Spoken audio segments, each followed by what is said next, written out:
மதிப்புக்கும் மரியாதைக்குரிய என்னுடைய பாசத்திற்குரிய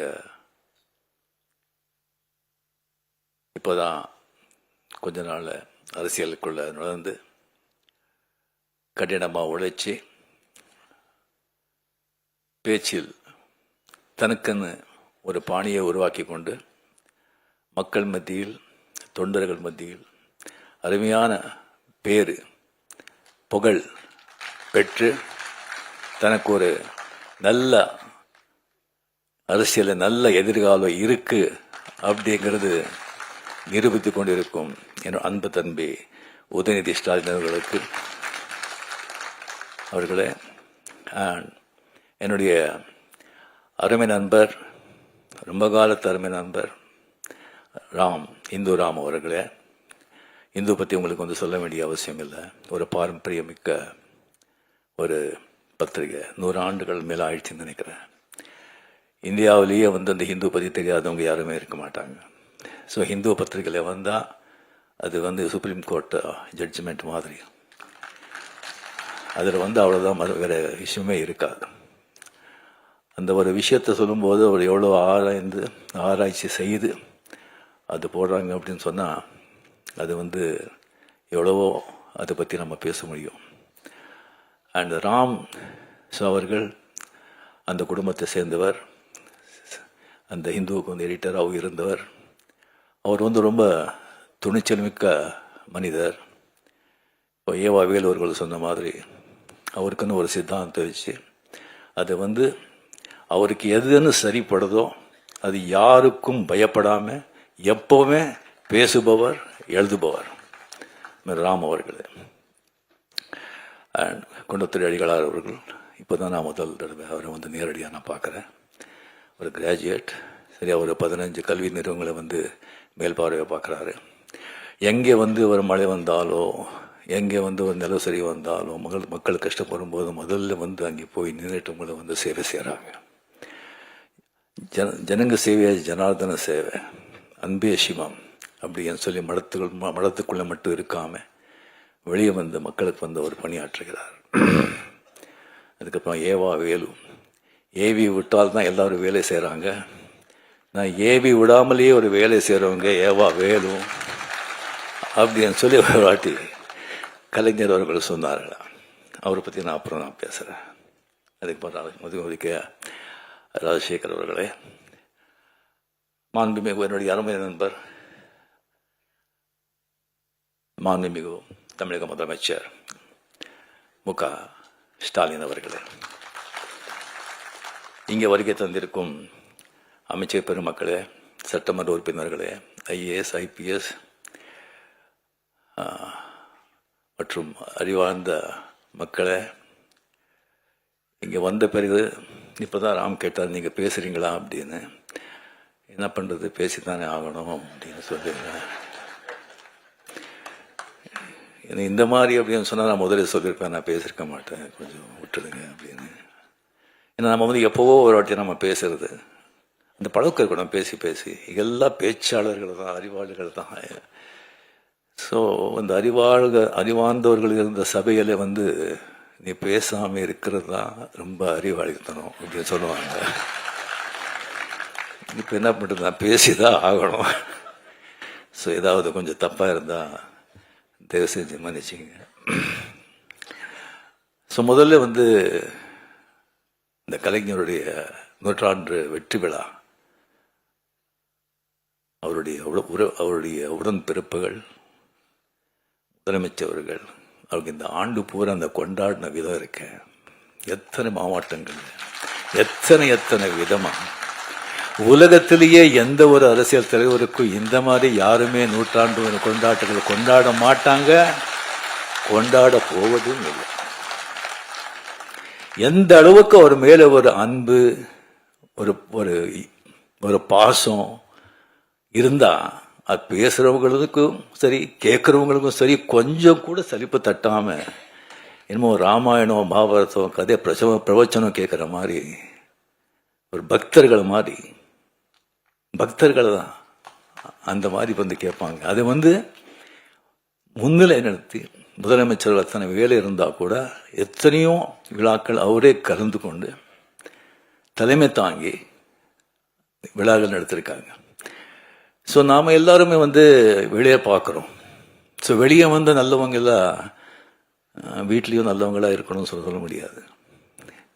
வெளியவங்களுக்கு எவ்வளோ மரியாதை இருந்தால் கூட வீட்டில் கூட அதே மரியாதை இருக்குன்னு சொல்ல முடியாது.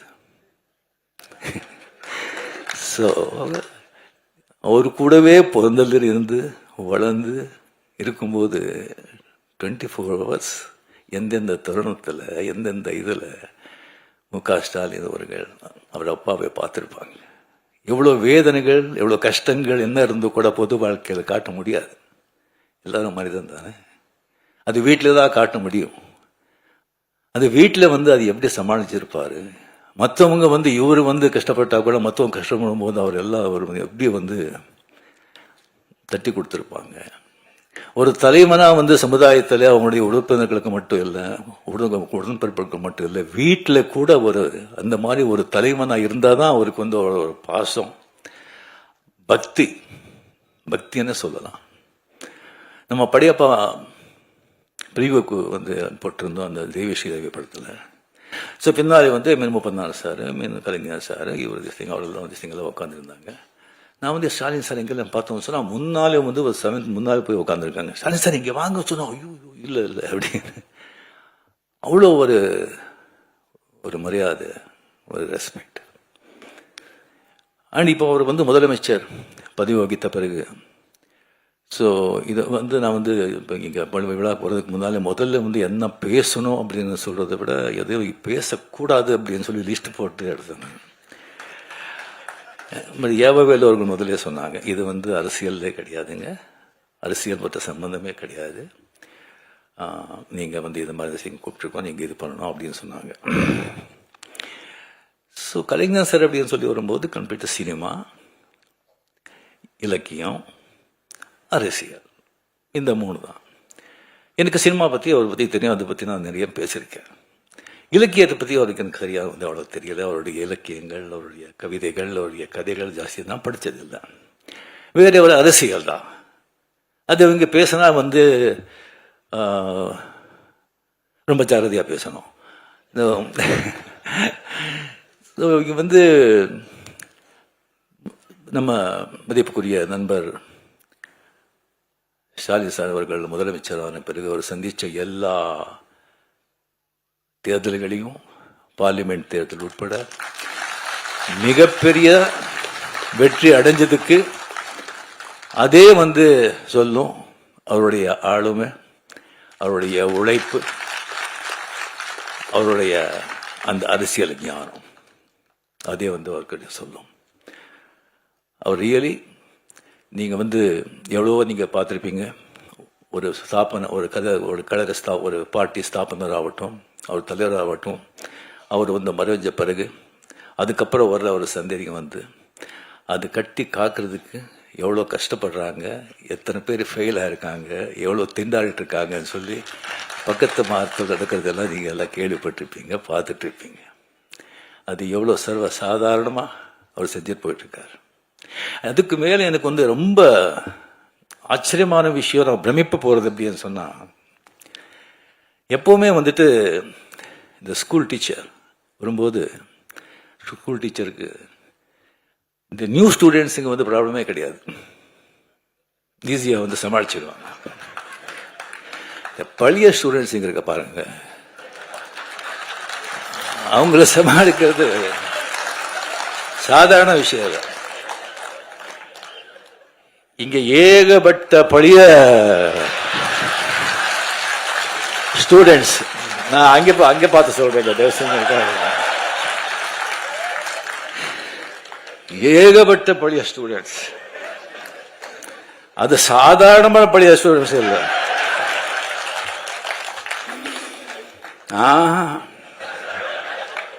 அசாத்தியமானவங்க. எல்லாருமே ஃபெயில் ஆயிட்டாங்க. இல்லை, ஒரு ரேங்க் வாங்கிட்டு அந்த கிளாஸை விட்டு போக மாட்டோம்னு உட்காந்துருக்காங்க.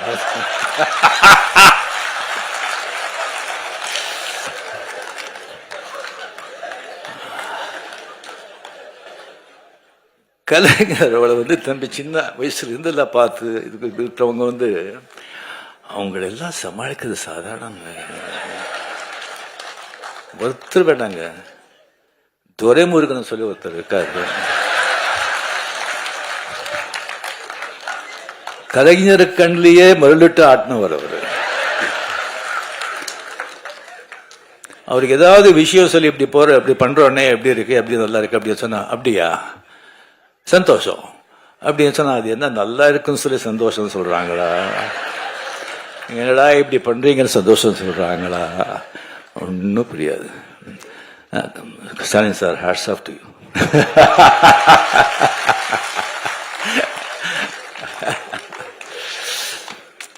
ஸோ இந்த புத்தகத்தை, இந்த அருமையான ஒரு புத்தகத்தை வந்து அவர் வந்து வெளியிடுறது வந்து மிக மிக சந்தோஷம். அது வந்து அவர் கையால் வந்து இந்த அருமையான புத்தகத்தை நான் வந்து வாங்குறதுல நம்ம பெருமைப்படுறேன். இந்த விழாவின் உண்மையான நாயகர் ஏவா வேலு அவர்கள். எனக்கு வந்து அவ்வளோ ஜாஸ்தி அவரை பற்றி வந்து தெரியாதுங்க. எனக்கு வந்து பிகாஸ் அந்த கலைஞர் கூட ஜாஸ்தி ரொம்ப பழக்கம் இருக்கிறதுனால எனக்கு வந்து மதிப்புரிய வீராசாமி அவர்கள், துரைமுருகன் அவர்கள், டிஆர் பாலு அவர்கள், முரசலிமான் அவர்கள், அந்த மாதிரி நான் பழகி மற்றவங்க கிட்ட வந்து அவ்வளோ பழக்கம் இல்லை, அவ்வளோ எனக்கு வந்து தெரியல. ஸோ விவரமாக திஸ்னிங் தெரியல. அதுக்கு வந்து எப்போ வந்து திருவண்ணாமலையில் வந்துட்டு நம்ம வந்து லால் சலாம் அந்த ஷூட்டிங் இருக்க வந்து ஒரு 3 வாட்டி அங்கே நாங்கள் போயிருந்தேன். அங்கே போகும்போது அவருடைய அந்த காலேஜ் கெஸ்ட் ஹவுஸில் கலைஞர்களை தங்கிறதுக்காக ஒரு ஸ்வீட் கட்டிருக்காங்க. சிஎம் போனால் கூட அங்கே தான் தங்குவாங்க. அந்த ஸ்வீட் தான் எனக்கு வந்து கொடுத்தாங்க. அங்கே கொடுத்து எனக்கு வந்து எப்படி பார்த்துக்கிட்டாங்கன்னு சொன்னால், ஒரு சொந்த பிள்ளை அந்த மாதிரி ஒரு அன்பா அவருடைய பையனையே அங்கே வச்சுட்டு கம்ப்ளீட் அந்த காலேஜ் வந்து காலேஜில் எப்படி இருக்குன்னு சொன்னால், மை காட், நீங்கள் யாரும் பார்க்கணும். அவ்வளோ வந்து ஒரு கிளீன், நீட், ஒரு கம்ப்ளீட்டாக ஒரு டிசிப்ளின். அத்தனை ஸ்டூடெண்ட்ஸ் இருப்பாங்க, ஒரு சத்தம் இருக்காது. அவங்க வந்து அத்தனை பேர் இருந்தால் கூட யாருமே தான் இருக்கும்போது ஒருத்தர் கூட டிஸ்டர்ப் பண்ணுங்க. ஃபேன்ஸ் ஆகட்டும், ஸ்டூடெண்ட்ஸ் ஆகட்டும், அவ்வளோ பெரிய ஸ்ட்ரிக்ட் கரெக்டாக. அங்கே ஒரு சமையல்காரர் இருக்காரு, ஒரு மீன் குழம்பு பண்ணார். வாழ்க்கையில அந்த மாதிரி சாப்பிட்டதே கிடையாதுங்க. இது ஐயா சாப்பிட்றாரு சொன்னா இல்லைங்க, அவர் சாப்பிட மாட்டாரு. அவர் வந்து அவர் சாப்பாடு நீங்கள் பார்த்தா கடும் ஏழையை விட மோசமாக சாப்பிட்றாரு. இல்லை, அதனால தான் உடம்பு நல்லா இருக்கு. ஸோ அந்த மாதிரி அவரை வந்து பார்த்துக்கிட்டு அவர் வந்து 2 வாட்டி கிட்ட வந்து பார்த்து சிஎம் எல்லாம் வந்து தலைவர் கேட்டுகிட்டே இருக்காங்க, எப்படி சார் நல்லா இருக்காரா, கரெக்டாக பார்த்துக்கிறாங்களா அப்படின்னு கேட்டுட்டு இருக்காங்க. எல்லாம் சரியாக இருக்கா, என்னங்க இதை விட என்ன வேணும் அப்படின்னு சொல்லி அவருக்கு வந்து ஒரு கைமாறா நான் வந்து என்ன பண்ணுறது அப்படின்னு சொல்லி ஒன்றுமே எனக்கு புரியல. நல்ல வேளை அவர் வந்து உங்களை பார்க்கணும் அப்படின்னு சொல்லி வந்தாங்க. நான் ஏதோ ஒரு கல்யாணத்துக்கோ சம்திங் எதோ இருக்குன்னு சொல்லி வரும்போது இந்த புத்தகத்தை பற்றி சொன்னாங்க. இல்லைன்னா டெஃபினெட்லி நான் வந்து கொஞ்சம் விழான்னு சொன்னால் கொஞ்சம் நான் அவாய்ட் பண்ணுவேன். இது மாதிரி சொன்னாங்க. இந்த புத்தகத்தை வந்து நான் வந்து எழுதியிருக்கேன். அது ரொம்ப நாளாச்சு அது எழுதி. நான் கலைஞர்கிட்ட கேட்டேன், இந்த மாதிரி ஒரு புத்தகம் எழுதியிருக்கேன்னு சொல்லி. யாரு கேட்டு யாரும் எழுதுகிற புக்கும் உனக்கு ஒரு வேலையே கிடையாதா அப்படின்னு சொன்னாங்க. இல்லை, எழுதிட்ட, நான் ஒரு 3 தலைப்பு இருக்கு, அந்த தலைப்பை நீங்கள் தான் வந்து செலக்ட் பண்ணி கொடுக்கணும் அப்படின்னு. அது கலைஞர் ஒரு அன்னை, அந்த கலைஞர் செலக்ட் பண்ண தலைப்பு கரெக்ட் தானே? ஸோ அருமையான ஒரு தலைப்பு. இப்போ வந்து எல்லாரும் வந்துட்டு அந்த மார்க்ஸ் கார்கே வந்து ஒரு எழுத்துன அந்த தாய் மதர் அந்த புத்தகத்தை பற்றி எழுத்துனாங்க. அது ஒரு காவியம். அந்த மாதிரி ஒரு புத்தகத்தை வந்து யாரும் வந்து படிக்கிறவங்க வந்து படித்தா வந்து வாழ்க்கையில் மிகப்பெரிய நீங்கள் வந்து மிஸ் பண்ணுறீங்க. தயவு செஞ்சு அந்த புத்தகத்தை ஒரு படிங்க. ஒரு ஆடளித்த வர்க்கத்துக்கும் ஒரு தொழில் வர்க்கத்துக்கும் இருக்கிற போராட்டம், புரட்சி. அந்த பாவேல் அப்படிங்கிற அந்த பையனை வந்து அந்த தாய் வந்து எப்படியெல்லாம் வந்து காப்பாற்றுறா, எப்படியெல்லாம் அவனுடைய புரட்சி போராட்டத்துக்கு உதவி செய்கிறா, எவ்வளோ சோதனைகளை சந்திக்கிறா அப்படிங்கிறது நீங்கள் படித்தா அந்த மாதிரி ஒரு காவியம். ஸோ அதில் தான் கலைஞர் வந்து சொல்லியிருக்காரு. அந்த புத்தகத்தை வந்து 3 வாட்டி படிக்கும்போது என்னுடைய தாயை நினைச்சு நான் வந்து கண்ணீர் விட்டேன் அப்படின்னு. ஸோ அவர் கூட வந்து படிப்பு சரியாக போகாமல் போராட்டங்கள், சமூக நீதி, சமூகம் அப்படின்னு சொல்லிட்டு அந்த 13-14 வருஷத்துல இருக்கும்போது அவர் தாய் வந்து அவருக்கு எவ்வளோ வந்து உதவியாக இருந்தார் அப்படிங்கிறது அவர் வந்து அதில் வந்து அவர் சொல்லியிருக்கார். ஸோ இது வந்து இவா வேலு அவர்கள் கம்ப்ளீட்லி அதை முதல்ல வந்து நம்ம நினைவு மட்டத்துக்கு வந்து ஸ்டாலின் சார் தான் என்னை கூட்டிகிட்டு போகிறதாங்க. அந்த உள்ளே நான் போனது கிடையாது. அதான் இன்றைக்கி ஃபுல் மூண்டே வேறு. எப்படி கற்றுக்காங்கன்னு சொன்னால் அது ஏவா வேலு அவருடைய அவர் பார்வையில் வச்சு தான் அது கற்றுக்காங்க. சொன்னாங்க சும்மா தாஜ்மஹால் மாதிரி. அதே மாதிரி கலைஞர் சார் பிறந்த அந்த ஊர்லேயே வந்து ஒரு கலைஞர் கோட்டம் சொல்லி அந்த மாதிரி கற்றுருக்காங்கன்னு சொல்லியிருக்காங்க. அதுவும் நான் பார்க்குறேன். எந்த வேலை கொடுத்தாலும் அது வந்து கச்சிதமாக செய்கிற ஒரு ஏவா வேலு. இந்த புத்தகத்தை முதல்ல திசைங்க நான் பார்த்த உடனே வந்து மிக மிக மிக அருமை. உள்ளே இருக்கிற பிக்சர்ஸுங்க ஆகட்டும், அந்த பேஜ் ஆகட்டும், புத்தகத்தோட அந்த வடிவாகட்டும். அட் த சேம் டைம் இப்போ வந்து அந்த ஸ்ரீராம் சொன்ன மாதிரி, அடிகால் சொன்ன மாதிரி, அது வந்து அது குரல், அது கலைஞர்களுக்கும் அந்த குரல், திருக்குறள் எவ்வளோ பிடிக்கும் அப்படிங்கிறது எல்லாருக்குமே தெரிஞ்சது. அந்த குரலை வந்து ஒன்று எழுதி அதுக்கப்புறம் வந்து கலைஞருடைய அதனுடைய விளக்கத்தை கொடுத்து அந்த குரல் மாதிரி கலைஞர் எப்படி வாழ்ந்தார் அப்படிங்கிறது ஒரு அத்தியாயமா பண்ணியிருக்காங்க. அதனால தான் ஒரு காவியம் ஆயிருக்கு, அருமையான ஒரு காவியம். ஸோ அது வந்து முன்னுரை கூட இங்கே வந்து அடிகால் அவர் சொன்ன மாதிரி சிஎம் அவர்கள் மிக அருமையாக எழுதியிருக்கார். அந்த முன்னுரை அருமையான புத்தகம். பட் என்னன்னா விலை தான் ஜாஸ்தி, 1000 ரூபா. பட் அந்த குவாலிட்டிக்கு வந்து டிஃப்ரெண்ட்டாக அது தேவை. பட் எல்லாரும் அது படிக்கணும். நெக்ஸ்ட் பண்ணுறது எல்லாம் கொஞ்சம் கம்மி விலை பண்ணால் எல்லாரும் நிச்சயமாக அது வந்து படிக்கணும்னு சொல்லிட்டு நான் இது பண்ணிக்கிறேன். ஸோ இந்த காவிய நாயகன்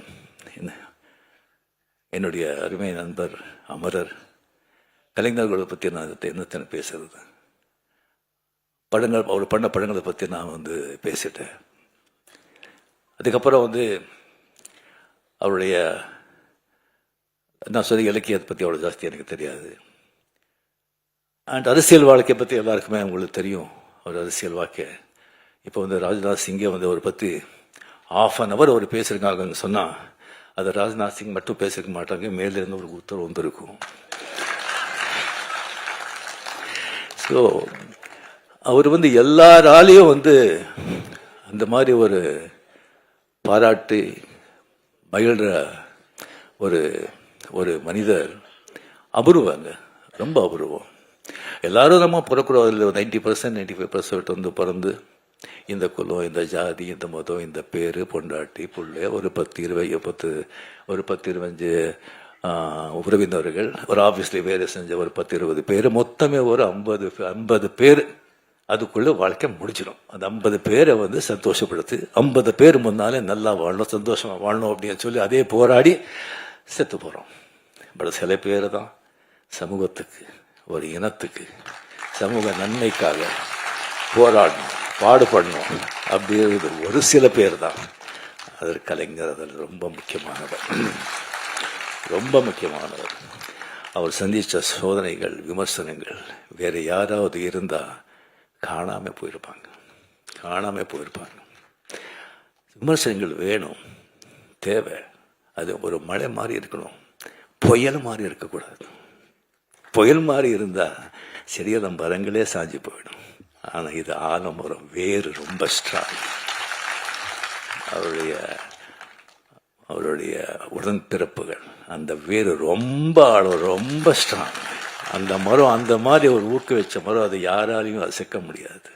இல்லைன்னா 12-13 வருஷம் ஆட்சியில் இருந்தால் கூட ஒரு கட்சியை காப்பாற்ற முடியுமா? 5 வருஷம் இல்லைன்னு சொன்னாலே திண்டாடுறாங்க. சாதாரண விஷயம் இல்லை.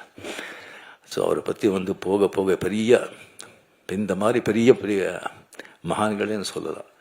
அவர் செத்த பிறகு இன்னும் புகழ் ஜாஸ்தி ஆகிட்டே இருக்கும். உங்களுக்கு தெரியும், பாரதியார் செத்தப்போ 15 பேர் இல்லை. இப்போ என்ன புகழ், என்ன இது, அந்த மாதிரி நாளுக்கு நாள் ஜாஸ்தி ஆகிட்டே இருக்கும். அவர் கூட இன்னும் எத்தனையோ புத்தகங்களும் வந்துட்டு இருக்கும். அவரை பற்றி படமும் எடுக்கணும்னு சொல்லி எனக்கு வந்து நான் கேட்டுக்கிறேன். ஸோ அவருடைய மிகப்பெரிய அதிசயம் வந்து எந்த விமர்சனம் இருந்தால் கூட வந்து ஒரு பழைய ஒரு பத்திரிகை நண்பர் அவர் வந்து கலைஞர் வந்து நிறைய இன்டர்வியூ பண்ணியிருக்காங்க. அவர் என்கிட்ட ஒரு வாட்டி சொன்னார், விமர்சனம் கேட்டு விமர்சனங்கள் எப்படி அவர் எடுத்துக்கிறாங்கன்னு சொன்னால், அந்த விமர்சனம் வந்து அந்த விமர்சனம் யார் எழுதுனது அப்படின்னு சொல்லி முதல்ல பார்ப்பாங்க. அவனுடைய தராதரம் பார்ப்பாங்க, அவனுடைய பேக்ரவுண்ட் பார்ப்பாங்க, அவன் யாராவது ஏவி விட்டு எழுதுறானான்னு பார்ப்பாங்க, இல்லை பணம் கொடுத்து போடுறான்னு பார்ப்பாங்க, அவனுடைய ஞானம் என்னன்னு பார்ப்பாங்க. அதை பார்த்துட்டு அது அப்படின்னு சொன்னால் நெக்ஸ்ட்டு வந்து அதை இன்னும் பார்க்கவே மாட்டாங்க. அதை பற்றி அவன் எழுதுறான் பார்க்கவே மாட்டாங்க. நல்லா அறிவார்ந்து கரெக்டாக திஸ் திங் கிரிட்டிசைஸ் பண்ணி கரெக்டாக வந்து திங் பண்ணால் அதை வந்து தவறாமல் அதை வந்து படிப்பாங்க. படிச்சுட்டு ஏதாவது தப்பு இருந்தால் அவர்கிட்ட வந்து கேட்பாங்க, நான் இதனால தான் இதை பண்ணேன், இதனால தான் இதை செஞ்சேன் அப்படின்னு சொல்லி அவர் கேட்பாங்க. அது ஒரு மிகப்பெரிய ஒரு குணம். இப்போ வந்து விமர்சனம் செய்கிறாங்க, விமர்சனம் செய்யணும், செய்யுங்க, பட் மனசை யாரையும் நோகடிக்காதீங்க. ஸோ இதுக்கப்புறம் வந்து அவர் வந்து ப்ரெஸ்ஸை வந்து சந்திக்கிறது, இப்போ யார் ப்ரெஸ்ஸை சந்திக்கிறாங்க? யாரும் சந்திக்க மாட்டாங்க. அவ்வளோ கஷ்டம், அவ்வளோ ஈஸி இல்லை.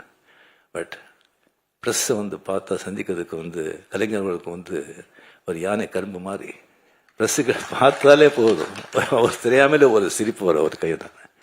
ஈவன் அந்த பத்திரிகையாளர்கள் கூட அது எதிர்கட்சியை வந்து அவரோட ஆள் இருக்கலாம், அவனுக்கு கூட எல்லாம் பதில் கேட்கும்போது அவ்வளோ சந்தோஷமா அதை வந்து அவ்வளோ வந்து ஸ்பான்டேனியஸா, அவ்வளோ ஞானமா, அவ்வளோ வந்து தெளிவா, நக்கலா, எங்கே எந்த சொல்லணும் சொல்லிட்டு அப்படி சும்மா சொல்லிட்டு அப்படி போயிட்டே இருப்பாங்க.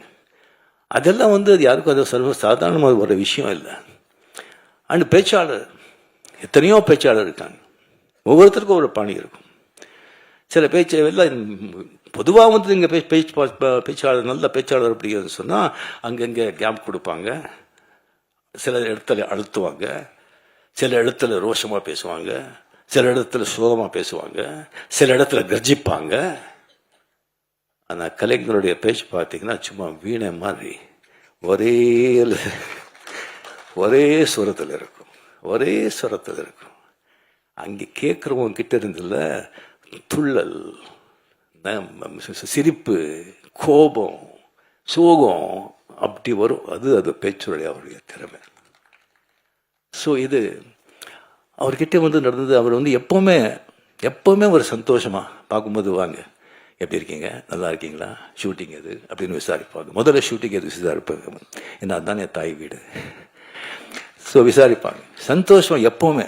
2 தடவை அவர் வந்து சோர்ந்து போய் ரொம்ப சோகமாக வாங்க அப்படின்னு சொன்னது. ஒன்று, முரசொலி மாறன் அவர்கள் அப்போலோ ஹாஸ்பிட்டலில் அட்மிட்டாக இருக்கும்போது அங்கே வந்து அந்த ரூமில் வந்து உட்காருக்கும்போது ரொம்ப சோகமாக இருந்தார்.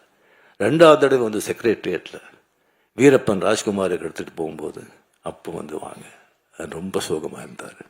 இப்படி பண்ணிட்டாங்க, என்ன பண்ணுறது அப்படின்னு சொல்லி அந்த 2 டயத்தில் தான் அவர் தான் பார்த்தது. மிச்ச டயத்தில் வந்து அவர் சிஎம்மாக இருந்தாலும் ஒன்று தான், சிஎம் இல்லைன்னாலும் ஒன்று தான். அவர் சிஎம் எப்படி திருடணும் சொன்னால் வீட்டுக்கு முன்னாலே வந்து நிறைய போலீஸு பாதுகாப்பு இருக்கும். ஆஹா இப்போ சிஎம் இல்லைன்னா எந்த வித்தியாசமும் தெரியாது. சிவாஜி படம் நீங்கள் எல்லாம் பார்த்துருப்பீங்க.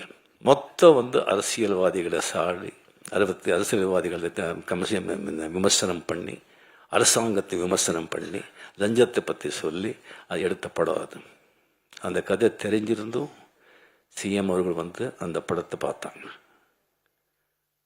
படத்தை பார்த்த பிறகு வைரமுத்து சார், எனக்கு வைரமுத்து அவர் கூட படத்தை பார்த்தாரு.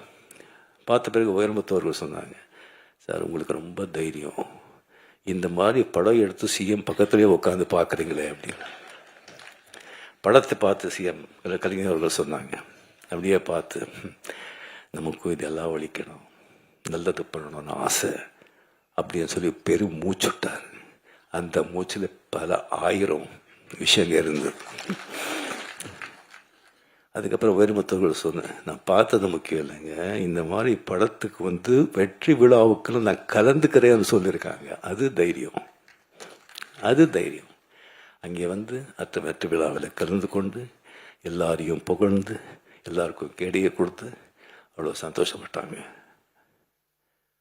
அவர் வந்து எனக்கு உடம்பு சரியில்லை, அப்போ ஹாஸ்பிட்டலில் திஸ்திங்க இருந்தேன். எந்திரிச்ச வந்து கொஞ்சம் மூச்சு திறன் ஹாஸ்பிட்டலில் இருக்கும்போது மார்னிங் நான் பார்க்குறேன், மஞ்சள் எழுதி போட்டு அந்த வண்டியில் வந்து அப்படியே நிற்கிறாங்க முன்னால். எனக்கு ஒன்றும் தெரியல. கொஞ்சம் அப்படியே கிட்ட வந்தாங்க. கிட்ட வந்து என் கை பிடிச்சிட்டு கண்ணில் தண்ணி வெளியே வருதுங்க.